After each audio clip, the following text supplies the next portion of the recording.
Karena malam ini kita akan membahas tentang satu kisah yang paling baik di dalam Al-Quranul Karim. Sebagian para ulama berselisih pendapat, dari sekian kisah para nabi dan rasul, mana kisah yang paling baik dari seluruh kisah para nabi dan rasul di dalam Al-Quranul Karim?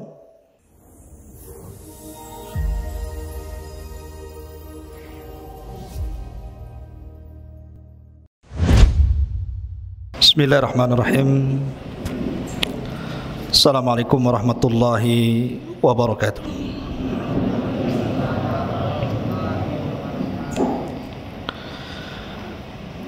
Alhamdulillah, salatu wassalamu ala rasulillah wa ala alihi wa sahbihi wa mawalah, wa la hawla wa la quwata illa billahi wa ba'du. Alhamdulillah, di malam hari ini, karena malam ini kita akan membahas tentang satu kisah yang paling baik di dalam Al-Quranul Karim. Ma'asyiral muslimin yang dimuliakan Allah subhanahu wa ta'ala, tentu tidak ada kisah yang lebih baik dalam Al-Quran melebihi kisahnya para nabi dan rasul. Di dalam surah Yusuf, tepat pada ayat yang ketiga, Allah subhanahu wa ta'ala berfirman, nahnu naqussu alaika ahsanal qasasi bima auhayna ilaika hadal Qur'an. Kami menceritakan kepadamu ya Muhammad kisah yang paling baik dengan mewahyukan Al-Quran kepadamu.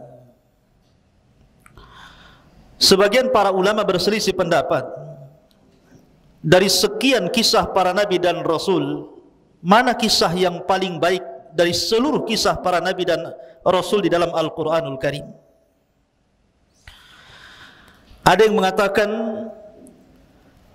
bahwa kisah terbaik dalam Al-Quran adalah kisahnya Nabiullah Adam alaihi salatu wassalam, karena memang Adam adalah bapa pertama manusia. Ada juga yang mengatakan bahwa kisah terbaik dalam Al-Quran adalah kisah Ibrahim, karena Ibrahim adalah bapaknya para nabi, di mana setelah diutusnya Ibrahim tidak ada para nabi dan rasul kecuali dari keturunan Ibrahim. Ada yang mengatakan bahwa kisah terbaik dalam Al-Quran adalah kisahnya Nabi Musa. Alasannya karena hampir seluruh surat dalam Al-Quran secara umum ada petikan-petikan kisah Nabi Musa di dalamnya. Tetapi ada juga yang mengatakan bahwa kisah terbaik dalam Al-Quran, dan ini yang paling kuat wallahu alam, adalah kisahnya Nabi Yusuf alaihi salatu wassalam. Kenapa kisah Nabi Yusuf alaihi salatu wassalam dikatakan ahsanal qasasi, kisah terbaik dalam Al-Quran? Karena secara zahir ayat, dalam ayat ketiga dalam surah Yusuf, Allah mengatakan nahnu naqussu alaika ahsanal qasas, kami akan mengkisahkan kepadamu ya Muhammad kisah terbaik dalam Al-Quran. Dan ini terdapat dalam surat Yusuf ayat ketiga. Karena kisah Nabi Yusuf ini unik. Pada awal kisah bercerita tentang mimpi, pertengahan kisah mimpi lagi, dan akhir kisah mimpi lagi. Jadi awal, tengah, akhir cerita mimpi. Dan tidak ada pada nabi-nabi yang lainnya. Walaupun ada beberapa kemiripan antara kisah Nabi Musa dengan kisah Nabi Yusuf alaihi salatu wassalam. Di antaranya adalah Nabi Musa alaihi salatu wassalam hidup di istana. Nabi Yusuf juga sama hidup di istana. Musa di istana Fir'aun, sementara Yusuf di istananya seorang pejabat tinggi Mesir namanya Al-Aziz. Kemudian yang kedua, Nabi Musa terpisah dengan ibunya. Dan Nabi Yusuf alaihi salatu wassalam terpisah dengan siapa? Dengan bapaknya Yakub. Kemudian juga Nabi Musa alaihi salatu wassalam yang mengangkat anak siapa? Istrinya Fir'aun, Asyah bintu Muzahim. Satu di antara wanita terbaik dunia dari 4 wanita.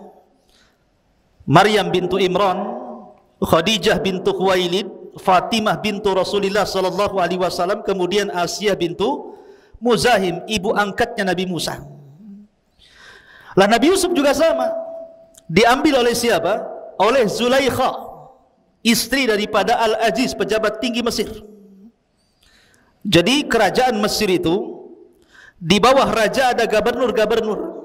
Pemimpin gubernur itu namanya Al-Aziz. Jadi Al-Aziz itu di bawah raja Mesir. Pemimpin tertinggi setelah raja Mesir itu Al-Aziz. Lah yang meminta agar Yusuf dibeli ketika dijual oleh para pedagang adalah istrinya Zulaikha. Jadi ada kemiripan. Tetapi walaupun demikian ada perbedaan. Ada yang diunggulkan dalam satu kisah dan tidak dikisahkan di tempat lain. Tetapi secara zahir ayat, dalam ayat ketiga dalam surah Yusuf, maka Allah mengatakan bahwa surah Yusuf atau kisah Nabi Yusuf adalah ahsanal qasas, kisah terbaik dalam Al-Quran. Ini yang kita akan kisahkan. Ikhwatu fillah muliakan Allah subhanahu wa ta'ala. Kita tahu bahwa hajat kita sebagai manusia kepada diutusnya para nabi dan rasul itu sangat besar. Karena tanpa mereka para nabi dan rasul, mungkin kisah sudah tersesat jauh. Karena Allah subhanahu wa ta'ala tidak pernah menciptakan makhluk itu sia-sia. Manusia tidak pernah diciptakan begitu saja, habis diciptakan dibiarkan gitu, enggak. Tapi Allah subhanahu wa ta'ala utus kepada mereka para nabi dan rasul. Lah para nabi dan rasul ada yang kita kenal nama-namanya, dan itu dicantumkan dalam Al-Quran, jumlahnya berapa? 25 nabi dan rasul. 15 ataupun 18 nama nabi-nabi dan rasul itu tertera dalam surah Al-An'am, dan 7-nya tertera di beberapa surat dalam Al-Quran. Jadi jumlahnya 25 nabi dan rasul. Semua disebut secara nama. Tapi bukan berarti nabi berjumlah 25 nabi dan rasul, tidak. Nabi itu banyak.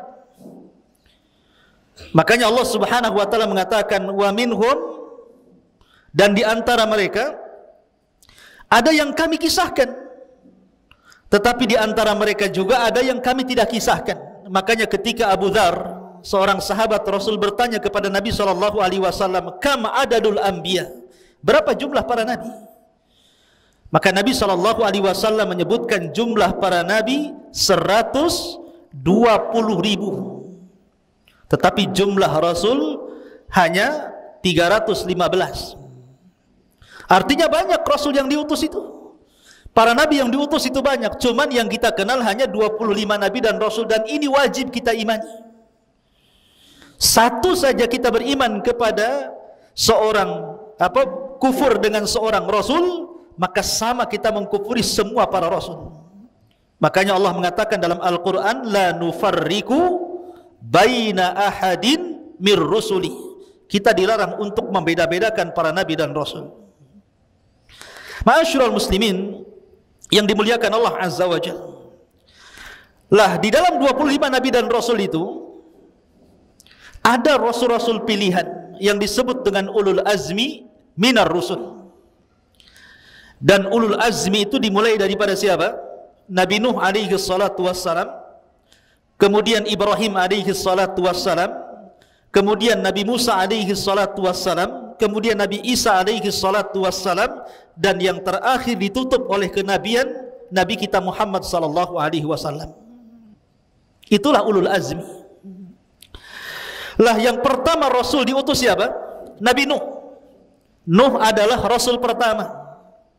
Karena sebelumnya belum ada Rasul. Nabi Adam bukan Rasul, dia Nabi. Kemudian setelah Adam ada Syith, dia bukan Rasul, dia Nabi. Setelah Syith ada namanya Idris, dia bukan Rasul, dia Nabi. Rasul pertama barulah Nuh alaihi salatu wassalam. Itulah Rasul pertama. Lah setelah Nuh alaihi salatu wassalam kemudian diutus kepada kaum yang tersebar kesyirikan pertama di permukaan bumi ini, kemudian kaumnya dibinasakan kecuali Nuh dan orang-orang yang di perahunya. Maka kemudian setelah Nuh meninggal, dibangkitkan sebuah kaum yang disebut dengan Ad. Diutus kepada mereka siapa? Nabi Hud. Setelah Hud, kemudian bangkitlah sebuah kaum namanya Samud. Diutus kepada mereka siapa? Nabi Saleh. Setelah itu tidak dijelaskan apakah Allah mengutus para nabi dan rasul setelah mereka ataukah tidak, sampai diutusnya siapa? Nabi Ibrahim alaihi salatu wassalam. Lah Ibrahim inilah yang disebut dengan Abul Anbiya, bapaknya para nabi. Karena Allah takdirkan setelah Ibrahim diutus alaihi salatu wassalam, tidak ada nabi dan rasul kecuali keturunan Ibrahim. Lah Ibrahim inilah kemudian punya anak yang melahirkan para nabi. Pertama Ismail, dari keturunannya tidak ada jadi nabi kecuali Nabi kita Muhammad sallallahu alaihi wasallam. Kemudian yang kedua Nabi Ishak. Lah Nabi Ishak ini barulah kemudian lahir dari Ishak siapa?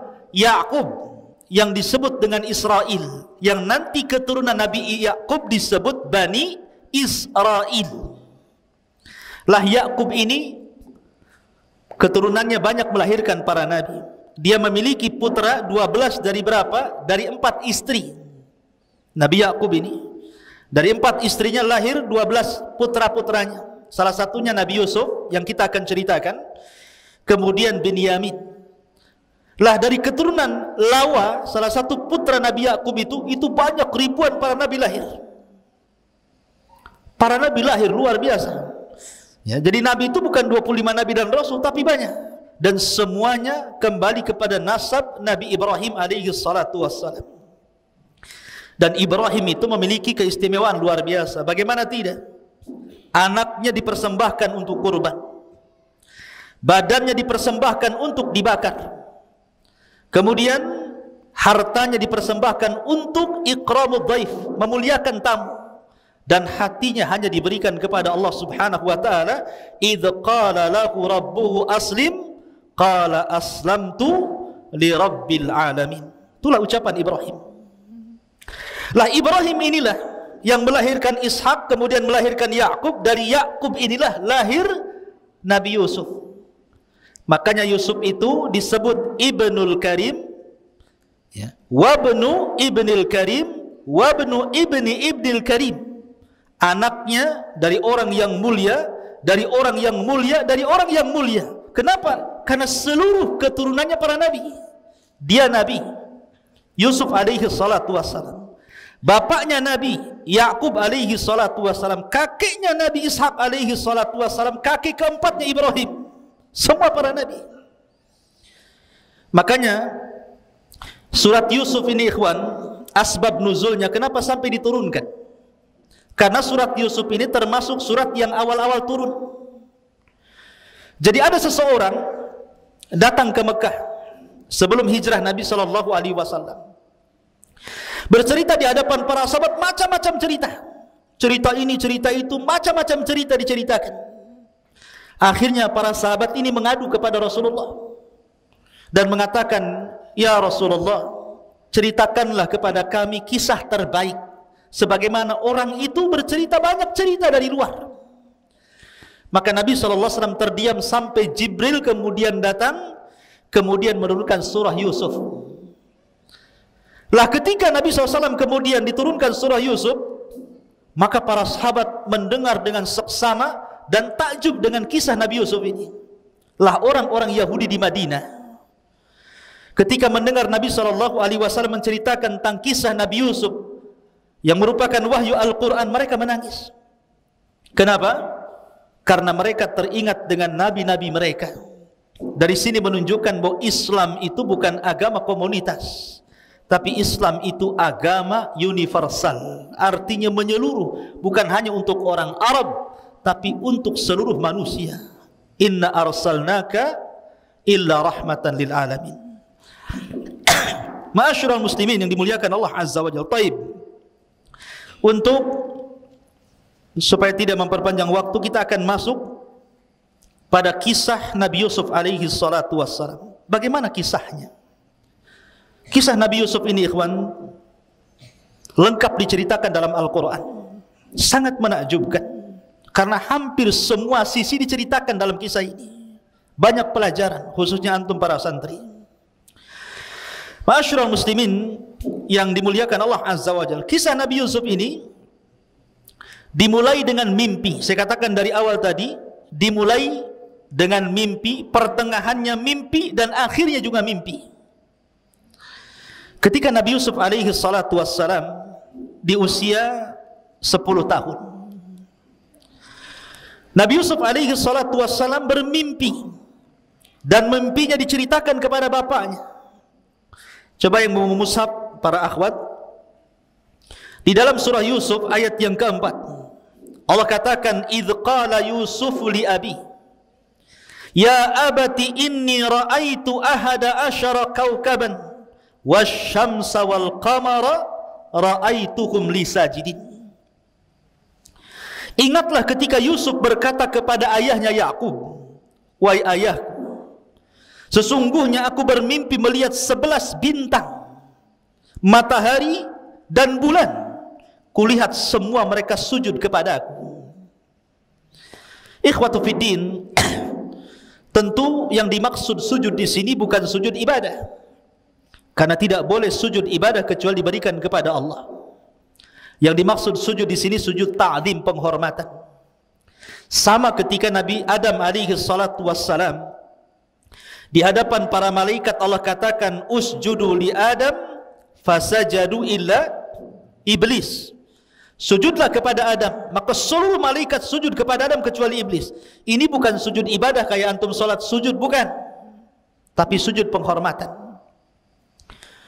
Seperti umpamanya kalau tentara hormatkan, diletakkan di sini. Ini, itu namanya hormat. Lah budayanya mereka seperti itu, hormatnya dengan cara sujud. Jadi bukan sujud ibadah, karena tidak boleh sujud ibadah kecuali kepada Allah. Kalau sujud ibadah diberikan kepada selain Allah, terjerumus kepada kesyirikan, dosa besar. Tidak boleh. Lah sama di sini, maksudnya adalah makhluk-makhluk seperti bintang, matahari dan bulan yang ditengok Yusuf alaihi salatu wasallam dalam mimpinya mereka sujud, maksudnya sujud penghormatan. Lah Nabi Yakub alaihi salatu wasallam paham, ini bukan mimpi biasa. Ini mimpi luar biasa. Di mana karena Yakub seorang nabi, turun wahyu kepada dia, dia tahu bahwa Yusuf ini kelak akan menjadi nabi. Makanya Nabi Yakub kemudian menasihati Yusuf, sebelum terjadi apa-apa dengan kamu, maka jangan ceritakan mimpi ini. Makanya Allah katakan, ya bunai la taqsus ru'yaka ala ikhwatika fayakidu laka kaidan inna syaitana lil insani aduwwum mubin. Wahai anakku, jangan kau ceritakan mimpimu ini kepada saudara-saudaramu itu, karena mereka akan membuat makar untukmu. Karena syaitan itu adalah musuh yang nyata bagi manusia. Jadi Nabi Yakub sudah memperingatkan Yusuf, jangan cerita mimpi ini. Kalau cerita sampai cerita kedengaran kepada saudaranya, timbul hasad, ini bisa masalah. Ya. Jadi dari sini ikhwan fillah yakunikan Allah Subhanahu wa taala, banyak pelajaran dari dua ayat ini. Pertama, khusus bagi antum ya para santri, di sini Allah Subhanahu wa taala ajarkan bagaimana akhlak dan adab. Lihat seorang bapa berakhlak kepada anak dan anak berakhlak kepada bapa. Nabi Yakub tahu nama Yusuf, tapi dia tidak memanggil namanya kan. Hei Yusuf, tidak. Tapi memanggil dengan kata-kata ya bunai, wahai anakku. Begitu juga Nabi Yusuf tahu nama bapaknya Yakub, tapi tidak menyebut wahai bapak Yakub, tidak, tapi dengan mengatakan ya abati, wahai bapakku. Inilah yang diajarkan Ibrahim alaihi salatu wassalam. Ibrahim tahu bapaknya kafir, Azar itu kafir. Bukan hanya kafir, dia pemahat patung, dia penjual patung, mengajak orang menyembah patung. Tapi Ibrahim ketika berdialog dengan bapaknya, dia tidak pernah mengatakan ya Azar. Dia mengatakan ya abati, wahai ayahku, wahai ayahku. Ini adab, ikhwan. Tidak boleh seseorang memanggil nama. Ya, ini adab anak kepada bapak dan bapak kepada anak. Begitu juga seorang santri kepada gurunya. Antum sudah tahu mungkin nama ustadznya Ustadz Soleh, Ustadz Maulana, Ustadz Iqbal, Ustadz macam-macam sudah tahu namanya. Tapi jangan kemudian disebut nama ya Ustadz. Nah, seperti itu. Ya, wahai guruku, itu adab namanya. Walaupun hanya berbincang-bincang, mungkin ustadznya tidak ada. Bincang-bincang sama kawan gitu. Payah itu Pak Soleh itu. Nggak boleh begitu. Ya. Tetapi, aduh, gimana Ustadz ini? Ustadz siapa? Ustadz Soleh. Begitu. Ya, itu adab namanya. Antum jangan kemudian sekesal apapun seorang santri kepada gurunya, tetap ada adab dalam penyebutan itu.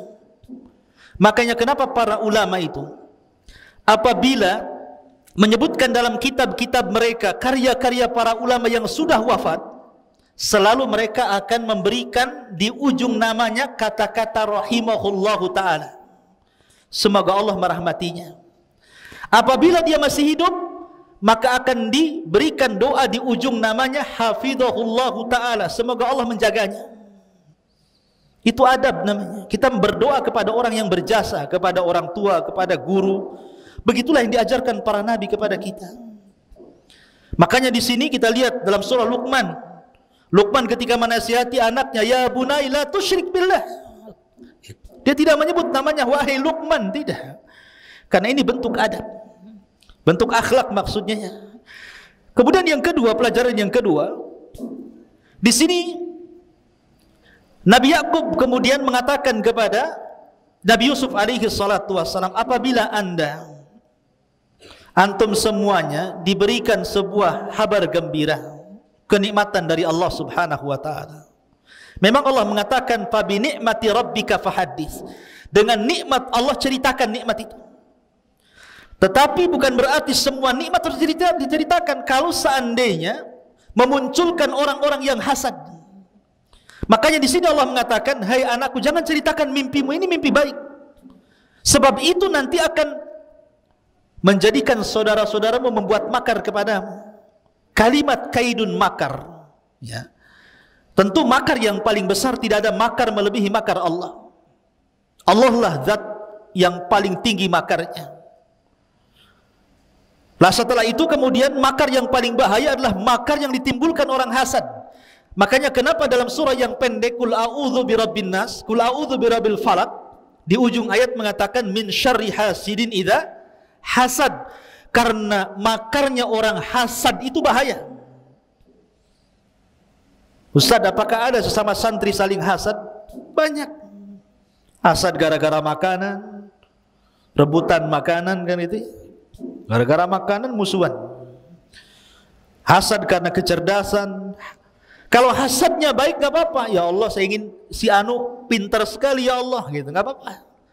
Tapi kalau hasadnya menghilangkan kenikmatan orang, itulah yang kita disuruh berlindung kepada Allah Subhanahu wa taala, min syarri hasidin idza hasad.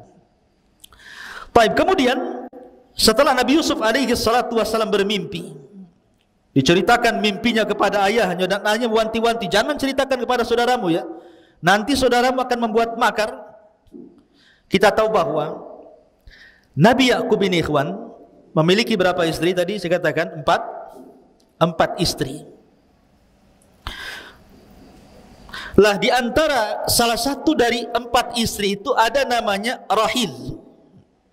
Nama istri Yakub itu ada namanya Rahil.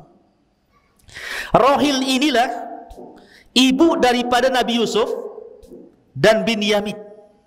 Jadi Nabi Yusuf dan Binyamin itu satu kandung, dari ibu yang sama dan bapak yang sama. Adapun saudara-saudaranya lain bapak, lain ibu satu bapak.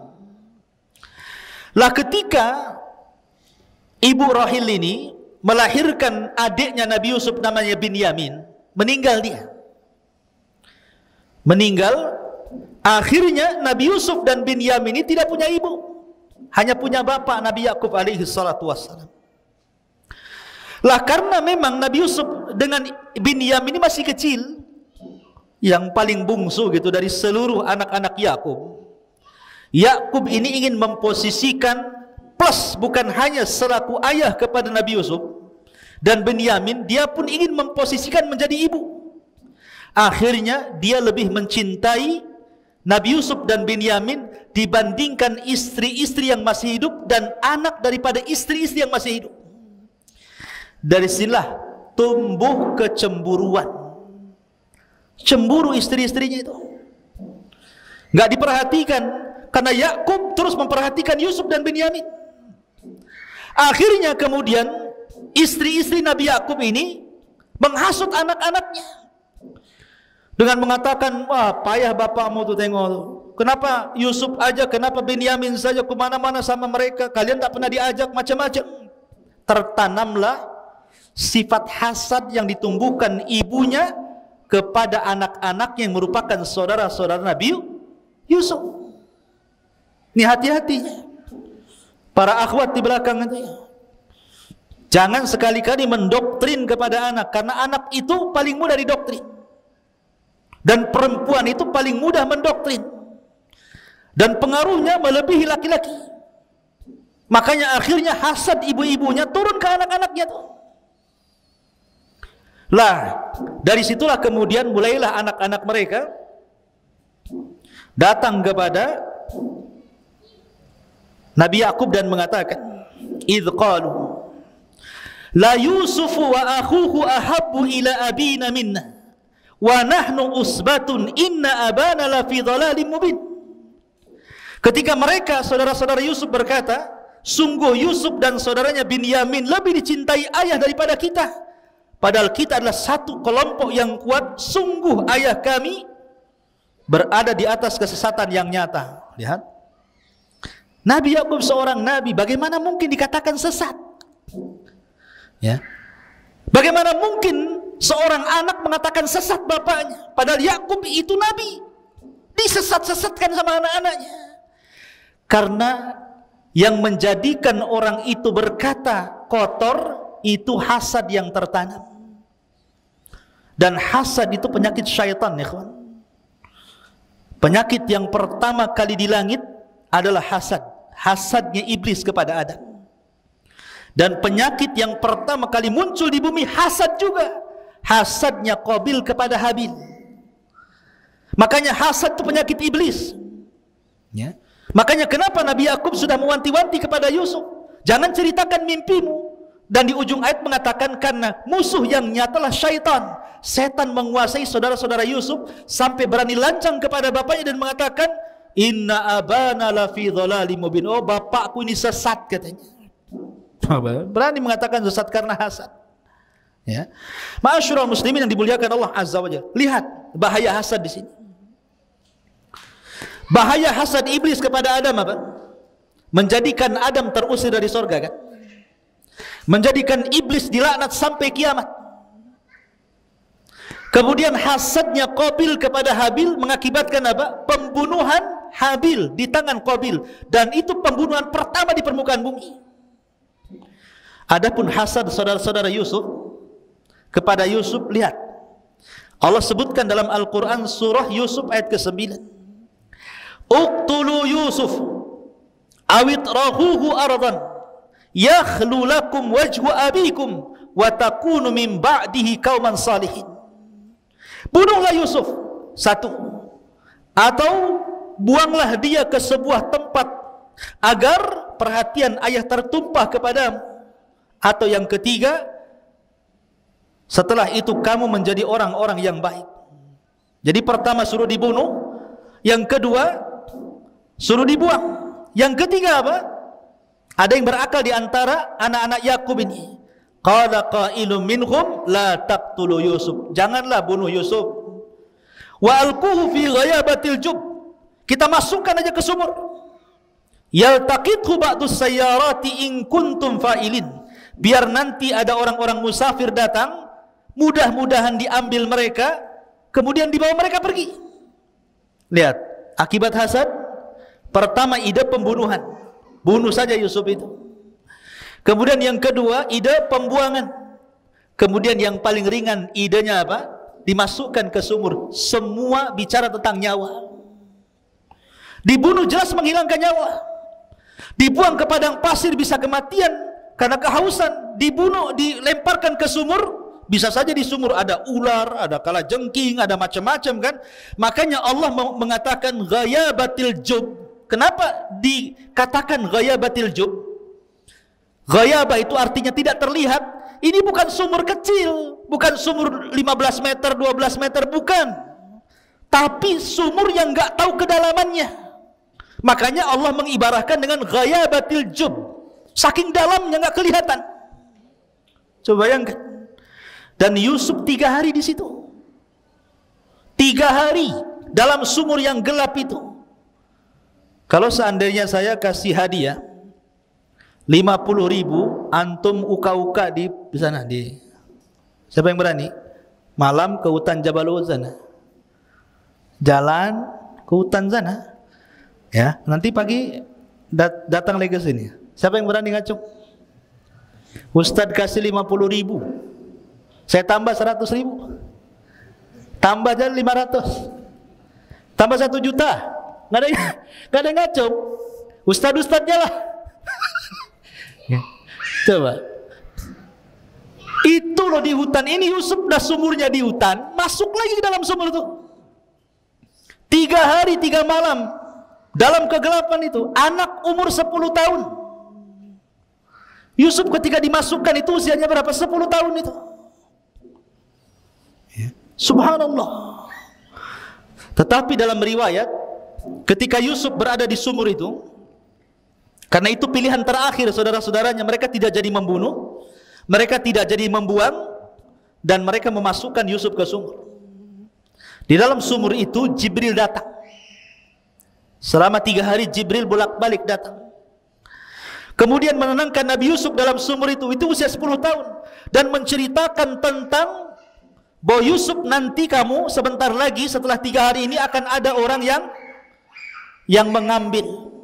Kemudian nanti akan dijual, kemudian akan hidup di istana, kemudian akan dirayu perempuan, kemudian akan dipenjara, kemudian akan ini, akan itu. Semua diceritakan Jibril tentang kehidupan Yusuf ke depan sampai meninggal.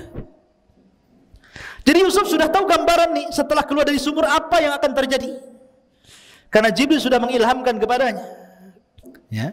Makanya dia membuat tenang Yusuf di dalam sumur tadi. Ma'asyiral muslimin yang dimuliakan Allah Subhanahu wa taala. Allah Subhanahu wa taala mengatakan kisah tentang bagaimana Yusuf dimasukkan ke dalam sumur. Qalu ya abana ma laka la ta'manna ala Yusuf wa inna lahu lanasihun. Ini saudara-saudaranya itu sebenarnya karena hasadnya yang tinggi kepada Yusuf, sebenarnya berusaha untuk memisahkan Yusuf dengan bapaknya, tetapi tidak berhasil.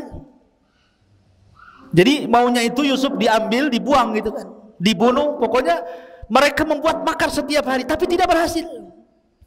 Sampai akhirnya datang kepada bapaknya, dan mereka mengatakan, wahai ayah kami, mengapa engkau tidak mempercayai kami? Kalimat kenapa kau tidak mempercayai kami, maksudnya dari sini kata para ulama tafsir, mereka sudah berusaha berkali-kali tapi tidak berhasil. Makanya mereka meyakinkan bapaknya. Bahasa kita apa? Masa nggak percaya dengan kami? Kasihlah Nabi Yusuf itu main-main bersama kami. Wa inna lahu lanasihun. Apa kata mereka? Sungguh kami semua menginginkan kebaikan.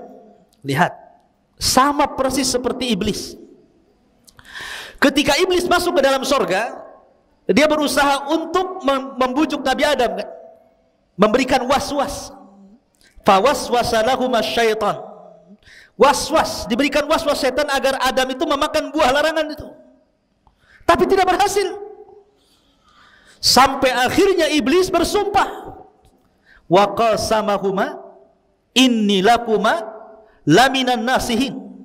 Maka iblis pun bersumpah di hadapan Adam dan Hawa bahwa dia mendatangi mereka hanya menginginkan kebaikan. Ya? Ya.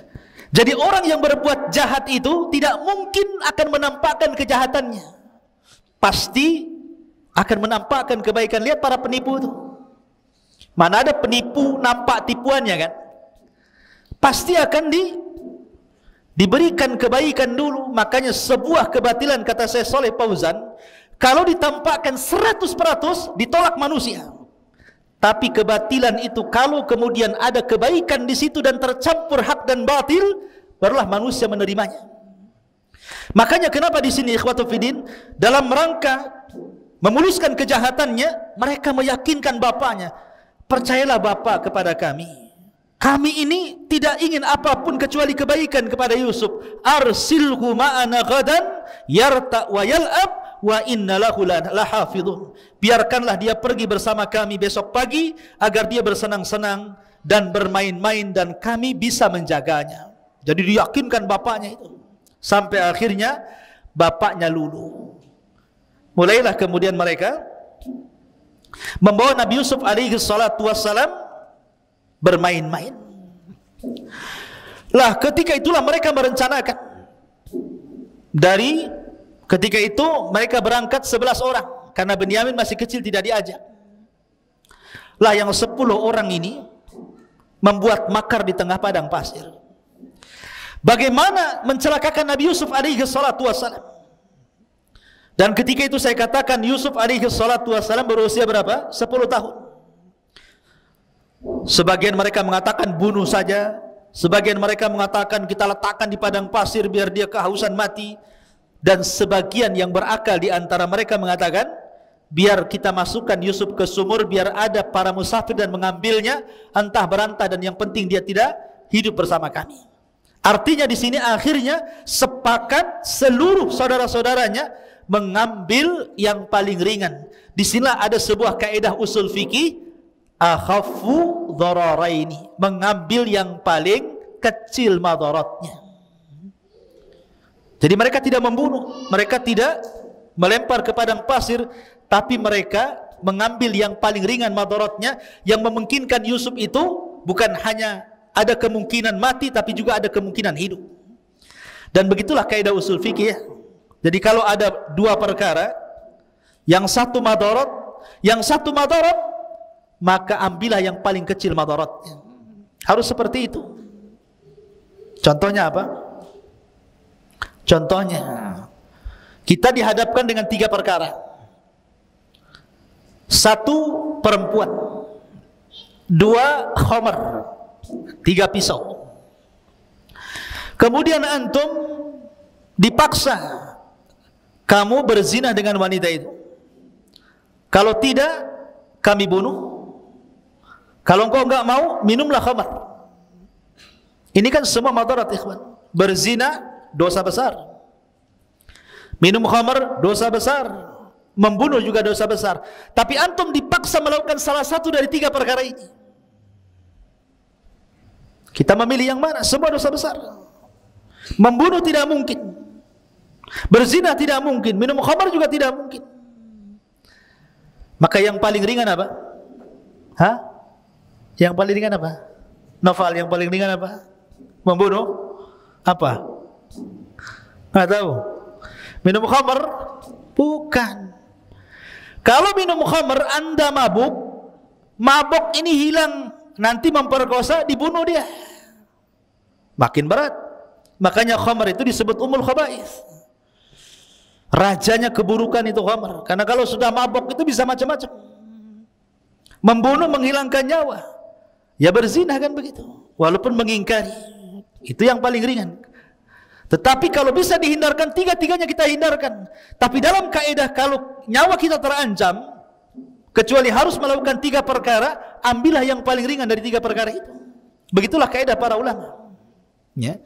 Ma'asyiral muslimin yang dimuliakan Allah Azza wa Jalla. Baik, kita kembali kepada kisah. Lah setelah kemudian Nabi Yusuf alaihi salatu wassalam betul-betul dimasukkan ke dalam sumur. Dan 3 hari Nabi Yusuf di dalam sumur itu. Kemudian datang Jibril alaihi salatu wassalam, kemudian diceritakan kisahnya sampai kelak Yusuf meninggal dan membuat kemudian Nabi Yusuf kemudian tenang. Disitulah setelah 3 hari datanglah para qafilah, para musafir yang dagang dari Palestina menuju Mesir. Karena ketika itu mereka tinggal di Palestina. Lah ketika kemudian mereka mencari-cari sumur karena kehabisan kehabisan air, dimasukkanlah kemudian dalwun itu. Lah Yusuf sudah diberitahu sama Jibril, nanti sebentar lagi setelah 3 hari pasti akan ada tambang dengan timba. Kamu ambil saja tambang itu. Makanya kemudian ketika tiba-tiba datang tambang, langsung diambil.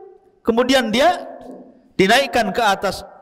Maka takjublah para musafir itu, kok bisa ngambil air dapat manusia? Kayak orang mancing, ya kan? Nggak dapat ikan, dapat celana dalam. Ya kan ada itu yang salah sasar itu, ya kan? Jadi ini orang mancing itu, orang mengambil air, ternyata setelah berat disangka air sampai di atas kemudian manusia. Dan Nabi Yusuf alaihi salatu wassalam, ikhwan, adalah orang yang paling tampan. Sebagian ulama mengatakan bahwa Yusuf alaihi salatu wassalam itu diberikan separuh ketampanan Nabiullah Adam alaihi salatu wassalam. Separuh ketampanan Nabi Adam itu diberikan kepada Yusuf. Adam itu tampan, ya. Dan Adam itu bukan kera, bukan monyet, sebagaimana teori Darwin. Tahu teori Darwin? Bahwa asal-muasal manusia itu dari kera, awalnya bungkuk, kemudian lahir lagi mulai tegak, jadilah antum. Jadi antum menurut teori Darwin itu berasal dari monyet hutan. Ya. Kita katakan teori ini bertentangan. Adam itu loh nabi yang paling ganteng. Separuh kegantengan Adam diberikan kepada Yusuf. Kita semua turunan Adam. Enggak apa-apa Darwin saya keturunan kera, biar dia monyet. Ya. Tapi kita bukan bangsa kera, kita bangsa manusia. Lah Yusuf diberikan separuh ketampanan Adam. Makanya ketika melihat anak kecil tampan gitu ya, senang tuh. Kemudian mereka mulai mengambilnya. Kemudian dibawalah mereka, perjalanan rupanya mereka mengarah ke Mesir. Sesampainya mereka ke Mesir, maka kemudian mereka pun menjual Nabi Yusuf alaihi salatu wassalam. Subhanallah, Allah subhanahu wa ta'ala mempertemukan Nabi Yusuf dengan pembeli yang akan mengangkat derajatnya. Ada seorang pejabat namanya Al-Aziz. Pejabat itu namanya Al-Aziz. Saya katakan tadi, kerajaan Mesir itu dia dipimpin oleh seorang raja. Di bawahnya para gubernur. Lah para gubernur ini ada pimpinan gubernur. Lah pimpinan gubernur itu disebut Al-Aziz. Ada namanya Al-Aziz. Jadi dia posisinya di bawah raja. Dan Allah takdirkan dia tidak punya anak sama sekali. Akhirnya kemudian dia ingin memuliakan istrinya Zulaikha. Dengan cara apa? Mencari dan membeli budak-budak anak-anak. Maka berjalanlah Al-Aziz dengan Zulaikha ini ke pasar jual beli budak. Lah tiba-tiba dilihatnya ada anak kecil, tampan nih, pokoknya putih, mancung luar biasa. Di sini langsung tertarik Zulaikha dan mengatakan kepada Al-Aziz, belilah anak itu supaya kita bisa mengangkat anak atau nanti suatu ketika bermanfaat untuk kita. Akhirnya dibelilah, subhanallah, dengan harga yang murah, darahima ma'dudah. Dalam Al-Quran seperti itu. Seandainya diberikan saja tanpa kemudian diberikan uang pun ada masalah. Tapi tetap dibeli oleh Imra'atu Aziz tadi. Akhirnya kemudian Yusuf pun dibeli, dibawalah ke istana. Istana megah, bayangkan. Ini wakil raja.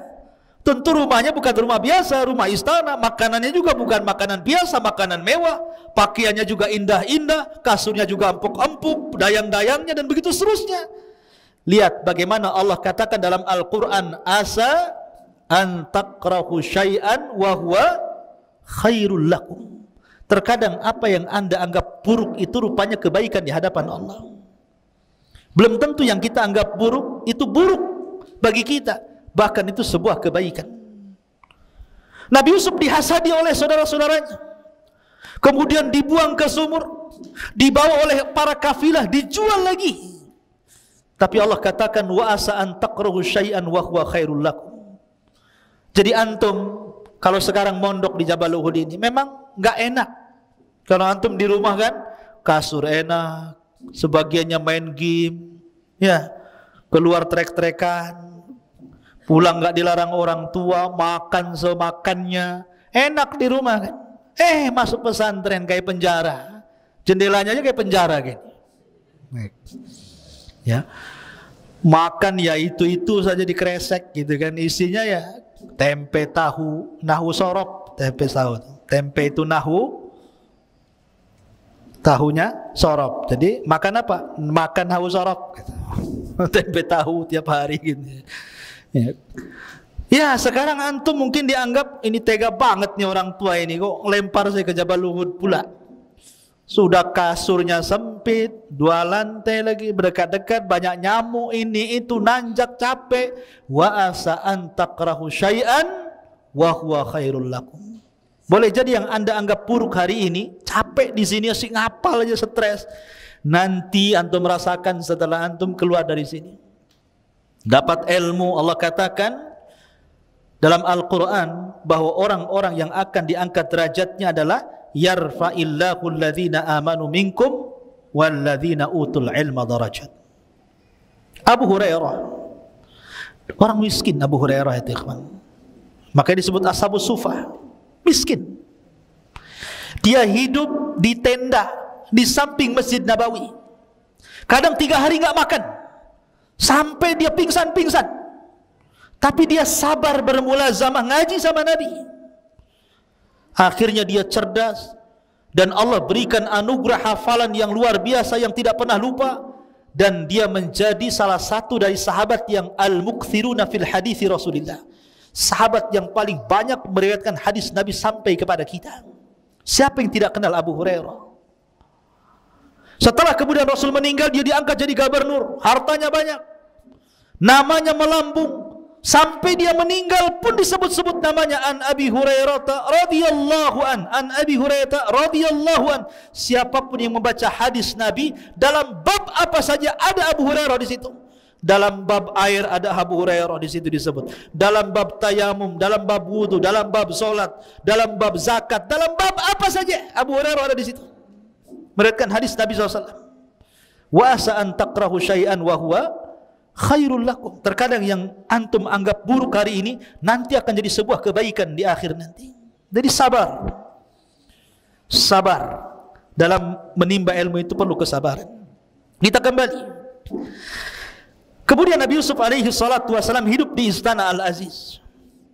Barulah dia merasakan hidup yang sangat enak, makan enak, tidur enak, macam-macam. Diberikan pendidikan sampai akhirnya Yusuf pun tumbuh dewasa, hidup selama 10 tahun bersama keluarga Aziz dengan Zulaikha itu. Jadi ketika masuk sumur umur 10 tahun, kemudian hidup di istana Al-Aziz 10 tahun, sekarang Yusuf usianya menginjak 20 tahun. Sudah ganteng, sudah anak muda. Rupanya Zulaikha. Apa ini? Setelah Yusuf kemudian makin dewasa, ya, tidak sebagaimana kecintaan Zulaikha ketika Yusuf masih kecil. Kecintaan seorang ibu kepada anak. Tapi setelah dia dewasa, karena bukan anak kandung, tapi seorang budak yang dirawat menjadi anak angkat, tumbuh rasa cinta seperti seorang anak muda kepada seorang gadis, atau sebaliknya. Malah dia suka. Mau selingkuh bahasanya ya. Lah Nabi Yusuf alaihi salatu wassalam ketika itu berusaha untuk menolak. Berkali-kali Zulaikha itu merayu Yusuf, tapi Yusuf pemuda yang afif, menjaga dirinya. Nabi SAW bersabda, sab'atun yudhilluhumullahu fi dhillihi yawma la dhilla illa dhilluh.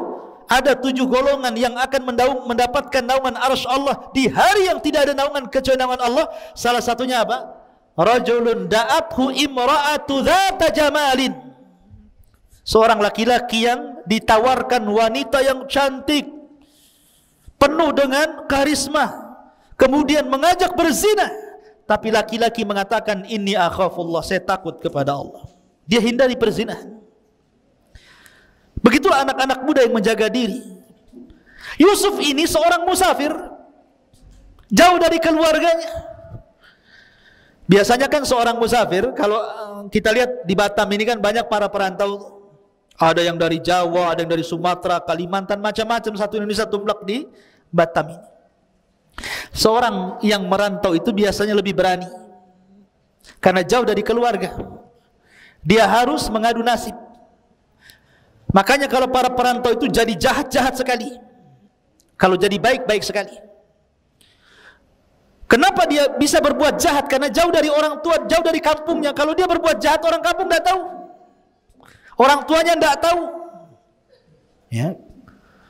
Artinya Yusuf ini kalau diajak berzina dengan wanita istri pejabat yang sangat cantik Zulaikha ini, memungkinkan, karena dia seorang musafir, jauh dari keluarga, orang nggak tahu siapa dia di situ. Tapi Yusuf dianugerahi oleh Allah Subhanahu wa taala jiwa yang afif, yang menjaga diri. Makanya ketika Zulaikha itu mengundang Yusuf ke kamarnya, kemudian berusaha, kemudian oleh Zulaikha dikunci seluruh pintu dan jendela. Bayangkan, tidak ada satupun jendela dan pintu kecuali dikunci. Kemudian Zulaikha membuka bajunya dan menawarkan diri. Tapi Yusuf mengatakan, ma'adallah, aku berlindung kepada Allah. Kalau bukan karena burhan dari Allah, tentu aku akan terjerumus kepada perbuatan yang sangat dahsyat fitnahnya ini. Ikhwan, ada yang mengatakan Nabi Yusuf alaihi salatu wassalam ketika itu melihat patung. Jadi ada patung di rumah Zulaikha itu, karena ketika itu orang Mesir menyembah patung. Ya. Lah patung itu tersingkap dari tutupnya. Jadi ada penutup, kemudian tersingkap penutupnya. Dia malu. Sebenarnya Yusuf itu secara naluri laki-laki, dia pengen juga. Siapa yang tidak pengen? Ya. Dihadapkan kepada wanita yang sangat cantik, nalurinya itu pengen. Makanya Allah mengatakan, wa hammat bihi wa hammat biha. Artinya wanita itu pengen Yusuf, Yusuf pun sebenarnya dalam hatinya kepengen. Tapi ketika dia melihat patung itu, Yusuf malu. Padahal itu Tuhannya orang Mesir. Kalau dia malu kepada patung itu saja, maka dia lebih malu kepada Allah Subhanahu wa taala. Dari situlah kemudian dia lari menghindar Zulaikha, kemudian dia lari kepada pintu, sampai di pintu rupanya Zulaikha menarik pakaiannya, sobek dari belakang. Ketika sobek, Allah takdirkan suaminya datang. Jadi ketika ditarik dari belakang itu, prek gitu ya, rupanya suaminya datang. Persis ketika pengambilan baju kemudian sobek dari belakang itu. Bayangkan ikhwan, kamar itu tidak ada yang memiliki kunci kecuali suami istri. Ya, jadi ketika Zulaikha menarik baju kemudian sobek dari belakang, suaminya membuka pintu. Kagetlah suaminya. Lah ketika kaget, heboh. Maka Zulaikha berusaha kemudian menuduh Nabi Yusuf bahwa dia yang merayu dirinya. Lah ketika itu ada seorang jariyah pembantunya. Dia bawa anak kecil belum balik, usia di bawah 10 tahun. Tiba-tiba anak kecil ini berbicara dan mengatakan kepada Al-Aziz, lihat robekannya. Kalau seandainya robekannya dari depan, maka Yusuf pendusta dan wanita itu benar. Tapi kalau sobekannya dari belakang, maka wanita itu dusta, Yusuflah yang benar. Itu anak kecil tuh bisa ngomong begitu. Ya. Maka dilihat rupanya robekan dari belakang.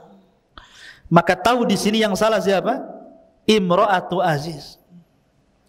Tapi karena suaminya masih sayang dengan Imra'atu Aziz ini, dengan istrinya, maka dia hanya mengatakan kepada Yusuf, wahai Yusuf, asrif anni, inna kaidahunna azim. Yusuf, pergi kamu cepat. Ya. Sesungguhnya tipu daya mereka para wanita itu besar. Makanya rusaknya para ulama Bani Israel itu karena perempuan. Itu pula yang kemudian Nabi SAW mengatakan, inna asyadda fitnati Bani Israel minan nisa. Maka kemudian Yusuf pun pergi.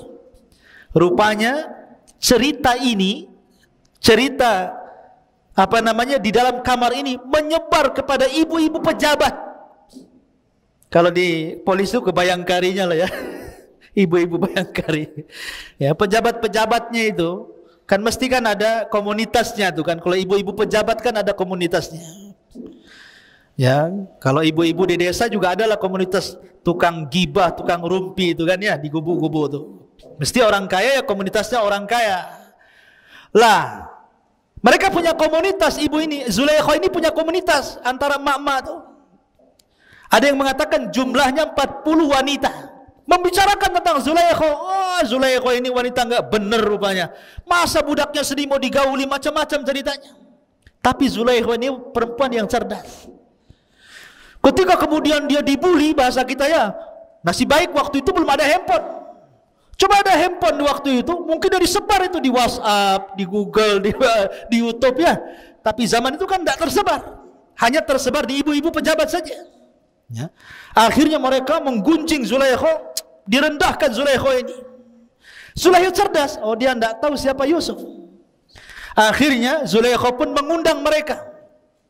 Mengundang mereka di rumahnya, disediakan macam-macam buah-buahan, disediakan pisau yang tajam-tajam untuk mengupas buah-buahan itu. Diundang untuk 40 istri-istri pejabat itu supaya makan di rumahnya. Wah, disediakan. Datang istri-istri pejabat itu, masing-masing pegang buah dan pisau. Mereka tidak tahu apa ini maksud undangan ini ya. Dan Yusuf pun tidak tahu apa maksudnya. Ketika mereka masing-masing bawa pisau, di tangannya bawa buah, apa kata Zulaikha kepada pembantunya? Bukakan pintu itu biar Yusuf masuk kemari. Maka dibukalah pintu itu. Ketika Yusuf kemudian keluar, subhanallah, Yusuf ini ghaddul basar, tidak memandang wanita-wanita istri-istri pejabat yang cantik-cantik itu. Dia suruh berjalan saja sama Zulaikha, dia nurut saja karena dia budak masalahnya ya. Kalau enggak maka akan dihukum. Maka ketika kemudian para wanita itu melihat apa namanya, melihat Nabi Yusuf alaihi salatu wassalam, maka mereka pun kemudian mengatakan apa namanya, falamma ra'ainahu akbarnah wa qatta'na aydiyahun. Ketika mereka melihat Nabi Yusuf, akbarnah itu maksudnya takjub. Takjub itu maksudnya Nabi Yusuf berjalan, tetapi matanya tidak pernah melihat mereka, dia hanya nunduk saja. Beda dengan antum ya, kalau ke mall itu yang dipandang yang aneh-aneh ya. Betul-betul ghaddul basar. Makanya mereka mengatakan akbarna wa qatta'na aydiyahun. Kalimat qatta'na kalau dipotong, ini pisau umpamanya, ini apa namanya, kertas, pisau. Kalau satu kali apa namanya gini sobekan dengan pisau berarti qata'a namanya.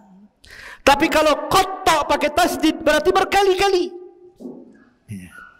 Itu bahasa Arabnya.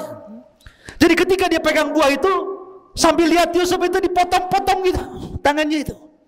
Subhanallah. Dan wanita-wanita yang memotong tangannya sambil melihat Nabi Yusuf yang ganteng itu tidak merasakan sakit sama sekali. Kenapa? Kaidah, apabila seseorang sudah melebihi apa namanya kecintaan yang di atas rata-rata, biasanya apapun rasa sakit akan hilang dari dia. Seperti Bilal bin Rabah, sangat mencintai Allah dan Rasulnya, disiksa sekuat apapun dia tidak merasakan sakit. Dia hanya mengatakan ahadul ahad, ahadul ahad. Begitulah wanita itu yang melihat, tidak pernah melihat laki-laki ganteng yang paling ganteng. Bagaimana tidak? Yusuf diberikan separuh ketampanan Nabi Adam, maka mereka mengatakan ma hadza basyarun in hadza illa malakun karim. Oh, ini bukan orang, ini malaikat katanya. Ya, kan? Sampai mereka mengatakan seperti itu. Saking gantengnya enggak terasa memotong-motong apa nama ini tangannya sendiri. Lah disitulah kemudian baru Zulaikha tersenyum kepada mereka. Maka Zulaikha pun kemudian mulailah memaksa Yusuf agar melayani dirinya. Kalau tidak, saya akan penjarakan kamu. Tapi Yusuf tetap mengatakan as-sijnu ahabbu ilai. Penjara lebih aku cintai daripada melakukan perzinahan. Maka akhirnya kemudian Yusuf pun, karena Zulaikha ini wanita cerdas, dia mengatur urusan. Ini wanita-wanita sudah terfitnah dengan Yusuf sampai kemudian tangannya dipotong-potong. Maka para suami-suaminya ini berkumpul. Para suami-suami yang wanita-wanita terpotong-potong ini berkumpul. Kemudian mereka takut dengan Yusuf memfitnah istri-istri mereka. Akhirnya mereka sepakat untuk memenjarakan Yusuf. Lihat bagaimana kejahatan mereka, bersepakat untuk memasukkan Yusuf ke dalam penjara. Maka akhirnya kemudian Yusuf pun dimasukkan ke dalam penjara atas ide Zulaikha, dan juga didukung oleh para suami-suami wanita itu, karena akan menjadi fitnah bagi para wanita. Maka dari sini kehidupan Yusuf berubah, ya, masuk lagi ke penjara selama 10 tahun. Lah ada kisah menarik. Raja itu punya zawak. Antum tahu zawak? Zawak itu dalam bahasa Arab, bahasa kita ini tukang nyicipin makanan, disebut zawak namanya. Jadi raja itu kan punya tukang masak sendiri, tukang pembuat minum sendiri. Kan sebelum masakan itu dikasih raja, ada yang cicipi, takut dikasih racun. Begitu juga minuman, kalau sebelum sampai kepada raja, maka tukang nyicipinya ini minum dulu, takut diberi racun. Lah Allah takdirkan zawak ini meninggal dunia. Yang tukang nyicipi itu meninggal dunia. Kemungkinan meninggal dunia karena diracun. Dan racun itu kemungkinan ada pada makanan atau pada minuman. Akhirnya ditangkaplah pembuat makanan dan pembuat minuman itu. Lah itu bertepatan ketika Yusuf masuk penjara. Makanya Allah mengatakan dalam Al-Quran, dalam surah Yusuf itu, maka Yusuf masuk penjara bersama 2 anak muda. Masuk ke dalam penjara, ya. Akhirnya kemudian Yusuf masuk nih, 3 orang Nabi Yusuf dan 2 orang yang berkasus itu, karena berencana untuk salah satunya meracuni zawak tadi. Lah Allah takdirkan di penjara itu, ikhwan, akhirnya mimpilah salah satu dari mereka. Mimpi. Yang satu mimpinya aneh-aneh gitu kan, ya. Maka dalam Al-Quran dijelaskan bagaimana mimpinya 2 orang itu di hadapan Nabi Yusuf alaihi salatu wassalam. Ma'asyiral muslimin yang dimuliakan Allah subhanahu wa ta'ala,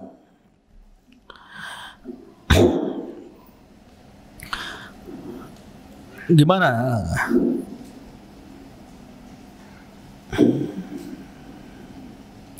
ayatnya? Siapa yang hafal mimpinya anak muda itu?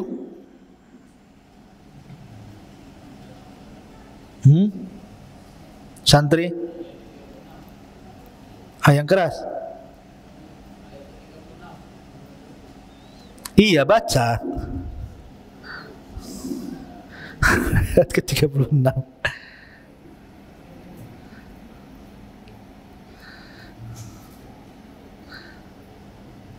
Hah? Ayat 36.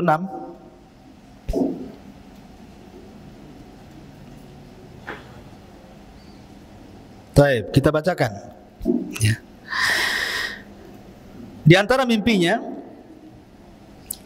bukan 36, wa dakhala ma'ahu sijna fatayan, dan bersama Nabi Yusuf itu masuk pula 2 orang pemuda ke dalam penjara. Tadi saya sudah sebutkan kisah 2 pemuda ini, yang satu tukang buat roti, yang satu tukang buat minuman, karena tertuduh telah meracuni zawak tadi. Qala ahaduhuma, berkata salah satu dari keduanya, inni arani a'siru khamran, wa qala al-akhar inni arani ahmilu fawqa ra'si khubzan ta'kulu at-tayru minhu nabbi'na bi ta'wilihi inna naraka minal muhsinin. Sesungguhnya aku bermimpi memeras anggur, dan yang lainnya berkata aku bermimpi membawa roti di atas kepalaku, sebagiannya dimakan burung, berikanlah kepada kami takwilnya, sesungguhnya kami memandangmu termasuk orang yang baik. Maka Nabi Yusuf alaihissalam ini kan ahli takwil mimpi. Nabi Yusuf sudah tahu pasti salah satunya akan mati. Salah satunya akan mati nih. Karena salah satunya akan mati, maka Nabi Yusuf alaihissalam harus berdakwah supaya mereka masuk ke dalam agama Islam, agama Nabi Yakub, Nabi Ibrahim. Sebelum mati itu diislamkan dululah bahasanya. Makanya kemudian Nabi Yusuf alaihissalam mulai berdakwah kepada mereka, wattaba'tu millata aba Ibrahim wa Ishaq wa Yaqub ma kana lana an nusyrika billahi min syai'in dzalika min fadlillahi alaina wa 'alan nas walakinna aktsaran nasi la yashkurun. Dan aku mengikuti agama nenek moyangku Ibrahim, Ishak dan Yakub. Tidak pantas bagi kami para nabi mempersekutukan sesuatu apapun dengan Allah. Itu adalah dari karunia Allah kepada kami dan kepada manusia semuanya, tetapi kebanyakan mereka bersyukur. Maka intinya Yusuf mengajak mereka untuk mentauhidkan Allah. Tapi memang tidak diceritakan dalam Al-Quran apakah keduanya masuk Islam atau tidak. Maksudnya mengikuti agama Yusuf atau tidak diceritakan. Tapi yang diceritakan adalah ketika keduanya kemudian diloloskan dari penjara, maka Nabi Yusuf alaihi salatu wasalam ketika itu mengatakan kepada salah satu dari yang akan diselamatkan, tidak akan mati, nanti kamu cerita kepada raja tentang kasusku, aku akan ceritakan kasusku, kamu cerita kepada raja, mudah-mudahan raja mengampuniku. Maka yang ditakwil akan selamat itu, ya, saya akan ceritakan kalau sampai di istana. Akhirnya keduanya dipanggil. Setelah kasusnya kemudian disidangkan dan terbukti rupanya salah satu yang berikan racun, lah rupanya yang meracuni zawak yang suka mencicipi makanan raja itu siapa? Tukang pembuat roti. Adapun tukang pembuat minuman khamr itu bebas karena dia tidak meracun.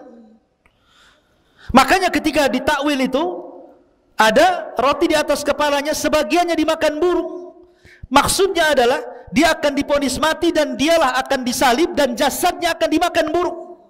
Makanya ketika keluar penjara, yang membuat roti ini dia yang bersalah menaruh racun tadi, maka mati.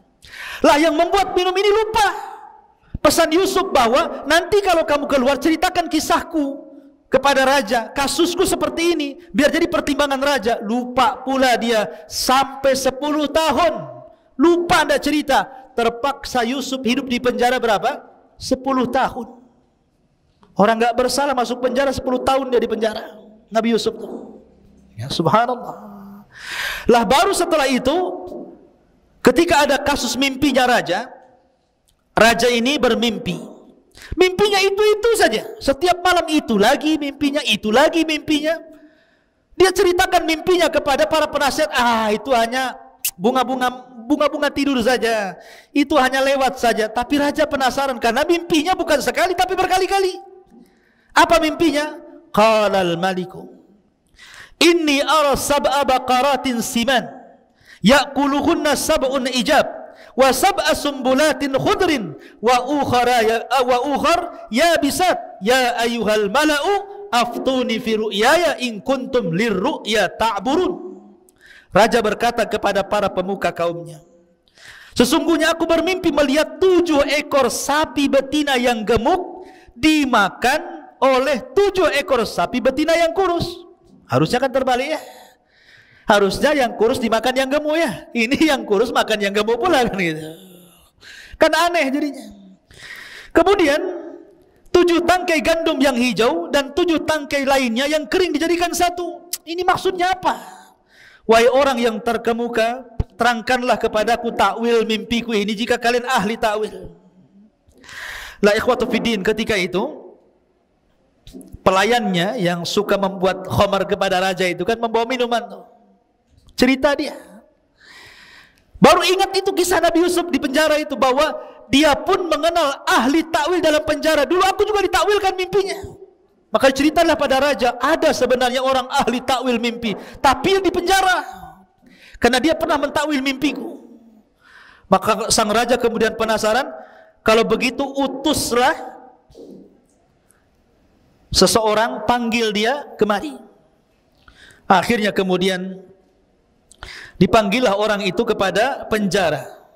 Maka Nabi Yusuf alaihi salatu wasallam mulai menakwilkan mimpi itu, bahkan takwilnya sangat mengkhawatirkan karena akan terjadi kelaparan. Yang kuat memakan yang lemah, akan terjadi kelaparan di mana-mana. Macam-macam ditakwilkan Nabi Yusuf alaihi salatu wasallam. Kemudian orang ini mengatakan, kalau begitu maukah kau datang denganku menuju raja? Kau ceritakan hal itu kepada raja. Tapi Nabi Yusuf mengatakan tidak. Kalau aku harus mentakwilkan mimpi raja, ada satu syarat. selesaikan kasusku dulu. Nah, lihat. Bagaimana Yusuf alaihi salatu wassalam menyelesaikan kasusnya. Dan ini kenapa kemudian Allah buat lupa orang yang suka buat minuman untuk raja itu, supaya Yusuf keluar dari penjara bukan karena pertolongan orang, tapi betul-betul Allah yang menolongnya. Taufik dari Allah Azza wa Jalla. Makanya Yusuf sengaja di penjara sampai 10 tahun. Hikmahnya adalah supaya Yusuf tidak ditolong manusia, tapi Allah langsung yang menolong dengan memberikan jalan keluar, dan itu pertolongan terbaik.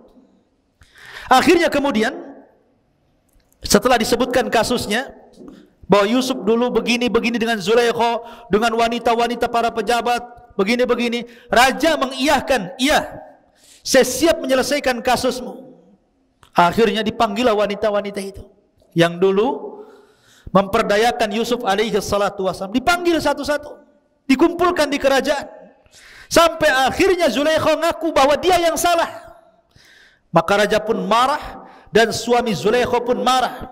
Akhirnya kemudian karena dipermalukan di depan umum, diceraikan Zulaikha sama suaminya Al-Aziz itu, dan wanita-wanita yang lain juga diceraikan suami-suaminya. Dan itu sebuah balasan dari Allah, al-jaza'u min jinsil amal, bahwa balasan itu sesuai dengan amalannya. Jangan kira seseorang melakukan kebaikan ataupun keburukan kecuali pasti ada balasan keduanya. Tidak cepat maka lambat. Dan orang-orang yang berbuat zalim, balasannya akan disegerakan sebelum akhirat. Seperti kisah siapa? Az-Zahabi menceritakan kisahnya dalam kitabnya Al-Kabair. Kisah orang zalim yang merampok ikan pada seorang nelayan. Jadi ada preman, orang jahat, tiba-tiba berjalan-jalan di pinggir laut. Kemudian ada nelayan baru nyandar dari laut itu bawa ikan besar. Kemudian dipaksa serahkan ikan itu atau kubunuh. Terpaksa karena ketakutan, nelayan itu diserahkan kepada orang zalim ini. Oh, dengan semangatnya orang zalim ini membawa ikan tadi tanpa kerja keras. Rupanya Allah takdirkan ikan itu hidup sesaat menggigit jarinya. Setelah digigit jarinya, rupanya ada racun dari gigitan ikan itu, dan dia merasakan sakit di malam hari yang tidak ada tahu kecuali Allah sakitnya. Maka keesokan harinya dia datang ke tabib. Dia mengatakan, ini apa jariku, kenapa membuat aku sakit gigitan ikan itu? Kata dokter, itu ada racun yang sudah merambah sampai di pergelangan tanganmu. Kalau tidak diamputasi, maka racun itu akan merambah sampai ke sikutmu. Paksa diamputasi. Besoknya nyolong, setelah itu diamputasi. Lihat bagaimana kata Nabi SAW, tidak ada dosa, ma min dzambin ajjalallahu uqubatahu fid dunya qabla al-akhirah al-baghi wa qati'atur rahim. Tidak ada satupun dosa yang disegerakan hukumannya di dunia sebelum akhirat. Pertama kezaliman, dan yang kedua memutus silaturahim dengan orang tuanya. Ma'asyiral muslimin, kembali. Akhirnya kemudian setelah Yusuf pun kemudian dibela oleh raja dan dibebaskan oleh sang raja, dan mereka orang-orang yang pernah menzaliminya mendapatkan balasan, maka Yusuf pun kemudian berusaha untuk mentakwilkan mimpi sang raja. Maka sang raja ketakutan akan kondisi kerajaannya, karena ini bukan setahun 2 tahun paceklik yang ditakwilkan Yusuf, 7 tahun akan terjadi paceklik hebat, kelaparan di mana-mana. Makanya Nabi Yusuf alaihi salatu wassalam menawarkan diri kepada raja, kalau engkau percaya wahai raja, serahkanlah pembendaharaan Mesir kepadaku. Jadi menteri ekonomi loh bahasa sekarangnya. Serahkan perekonomian Mesir kepada aku. Akhirnya kemudian sang raja pun ketika mengatakan, falamma kallamahu qala innakal yaum ladaina makinun amin. Ya. Kemudian sang raja pun percaya Yusuf, diangkatlah jadi bendaharawan Mesir. Maka Yusuf mulai membuat siasah politik. Bayangkan, oh dia sekarang jadi orang kepercayaan raja. Lihat. Memang terkadang orang itu susah-susah dahulu kan. Mulai dari dihasadi keluarganya, dibuang ke sumur, dijual, dimasukkan ke penjara. Subhanallah, ini kan keperitan hidup semuanya. Dan di endingnya Yusuf menjadi seorang menteri kepercayaan raja, menyelamatkan Mesir, diberikan fasilitas paling tinggi. Maka kemudian Yusuf pun mulailah berpolitik. Dia memberikan uang-uang ke masyarakat agar menanam gandum di mana-mana, beras di mana-mana. Nanti sebagiannya diambil kerajaan dan sebagian dikonsumsi oleh mereka. Lah yang diserahkan ke kerajaan ini disimpan oleh Nabi Yusuf. Sampai setelah 7 tahun betul-betul terjadi kekeringan, paceklik di mana-mana. Tapi Mesir mengalami luar biasa kemakmuran. Negara-negara tetangganya semua kelaparan kecuali Mesir. Semua kelaparan. Termasuk Palestina. Karena Palestina dekat dengan Mesir perjalanan darat. Perbatasannya jalur Gaza itu kan. Ya. Akhirnya terdengarlah oleh keluarga Nabi Yakub bahwa kalau ingin mendapatkan makanan dan tidak akan kelaparan, maka mereka boleh menukar gandum, menukar makanan dengan barang-barang berharga. Berangkatlah keluarga Yakub ini. 10 orang datang ke Mesir membawa barang. Yusuf sudah sukses di Mesir. Lah ketika datang ke istana Mesir, Yusuf kenal. Ini orang-orang ini kenal, ini dulu orang yang menzalimi saya. Lihat, orang yang disakiti selamanya tidak akan lupa kepada orang yang menyakiti. Tapi orang yang menyakiti akan lupa kepada orang disakitinya. Itu kaidah itu. Ingat gak antum dulu zalimi saya? Enggak ingat. Yang menzalimi biasanya gitu, enggak ingat dia. Tapi yang dizalimi akan ingat terus. Wah ini, walaupun udah tua, mukanya ini kayak dulu nih orang yang kurang ajar sama saya ini. Ya. Yusuf kenal tuh saudara-saudaranya, tetapi saudara-saudara nggak kenal sama Yusuf. Ya. Maka Yusuf pun kemudian, tapi dia berusaha. Disinilah Allah tampakkan adabnya seorang nabi, akhlaknya seorang nabi. Jazaul ihsan, jazaus sayyi'ah, balasan keburukan tidak dibalas dengan keburukan, tetapi dibalas dengan kebaikan. Begitulah para nabi yang mengajarkan kepada kita. Ya. Dulu mereka hasad, maka lawan hasad itu kita berikan kebaikan kepada orang yang hasad. Inilah cara menghilangkan hasad. Kan saudara-saudara Yusuf kan hasad tuh kepada Yusuf. Maka Yusuf justru tidak hasad. Jadi mereka akhirnya diberikan kan dalam kaedah pemberian penukaran barang itu 1 unta 1 karung gandum. Walaupun mereka banyak 10 unta, tetap dikasih 1 unta, 1 orang 1 unta. Akhirnya mereka mengatakan, Yusuf nih mengatakan, berapa saudara kalian? Mereka mengatakan 11 orang. Loh kenapa cuma 10? Benyamin maksudnya saudaranya gak dibawa. Kenapa cuma 10? Besok-besok kalau kamu datang, ajak yang ke-11-nya. Kalau engkau tidak ajak, kami tidak akan kasih gandum lagi.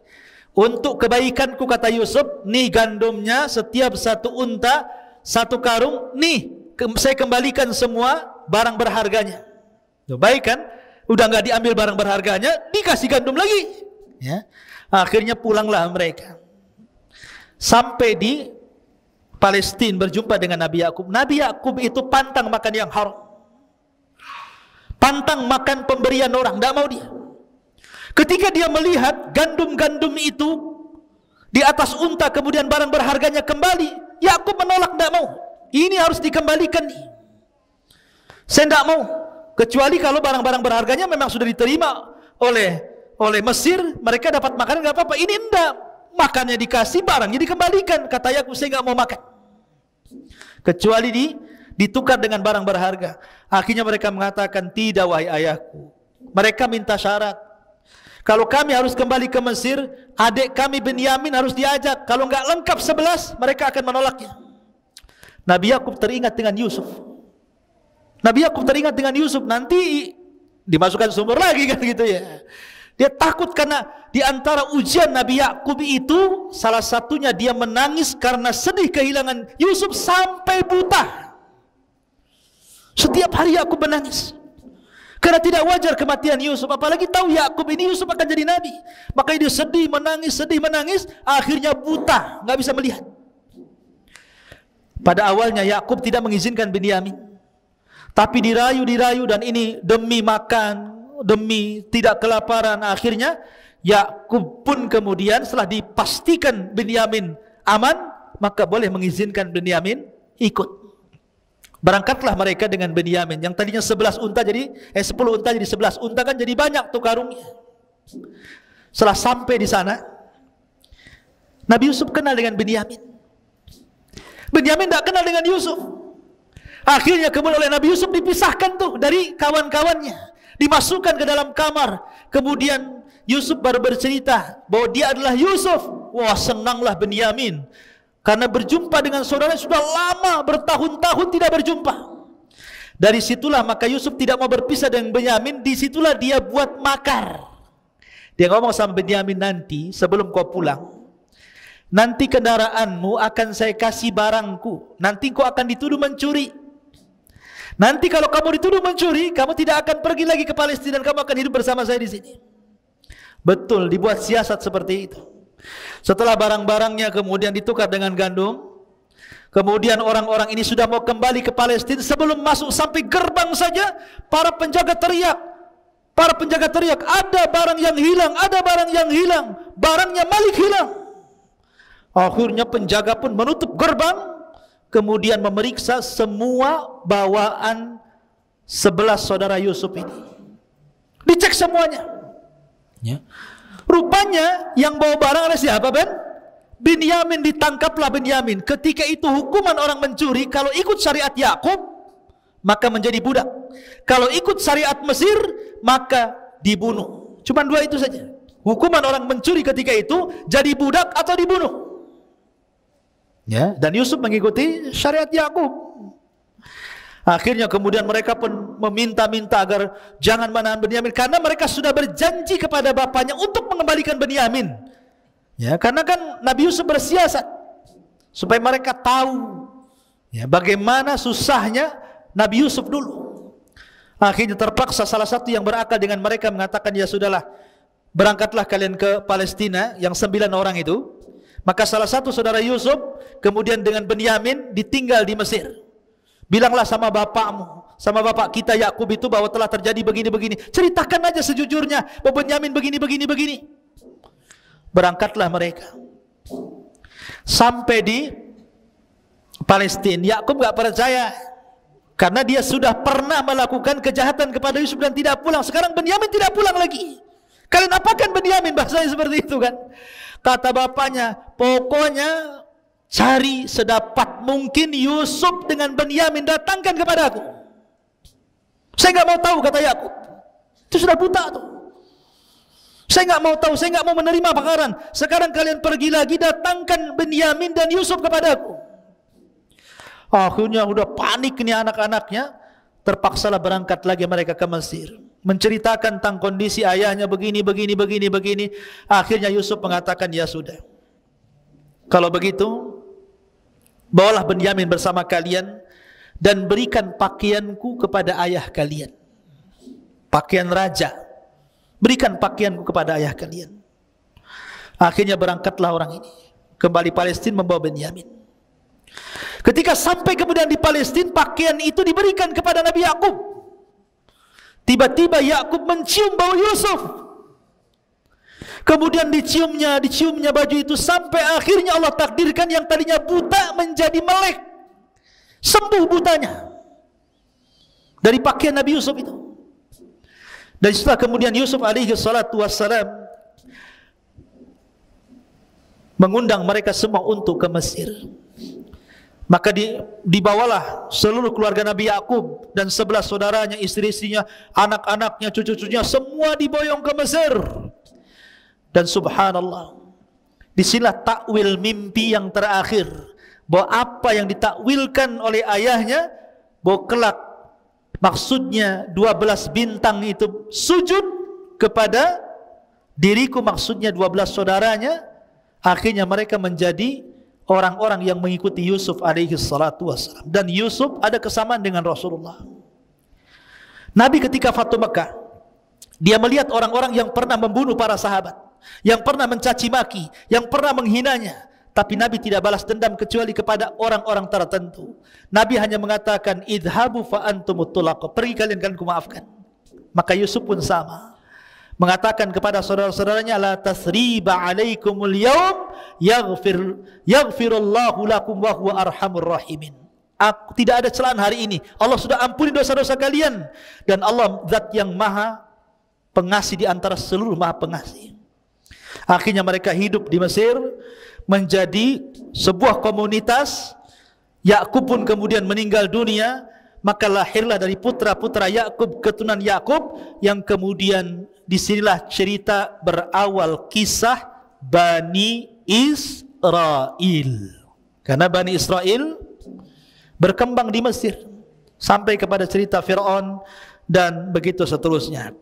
Itulah di antara kisah terbaik dalam Al-Quran, kisah Nabi Yusuf alaihi salatu wassalam. Sebagai gambaran kisah, antum bisa baca Al-Qurannya, nanti akan nyambung dengan kisah yang saya kisahkan. Dan mudah-mudahan kedepannya kita membuat kajian rutin entah seminggu sekali, ya, membahas ilmu-ilmu penting supaya menjadi bekal antum ketika pulang berdakwah di masyarakat. Mudah-mudahan ada manfaatnya. Subhanakallahumma bihamdika asyhadu an la ilaha illa anta astaghfiruka wa atubu ilaik. Allahu ta'ala alam. Assalamualaikum warahmatullahi wabarakatuh. Intinya bahwa tolong berakhlak kepada Allah. Membahas tafsir dari surah Al-Imran. Lahirlah Imam Muslim, Abi Dawud, Tirmidzi, Ibnu Hibban. Jadi ketika Yunus alaihi salatu wassalam terkena undian itu,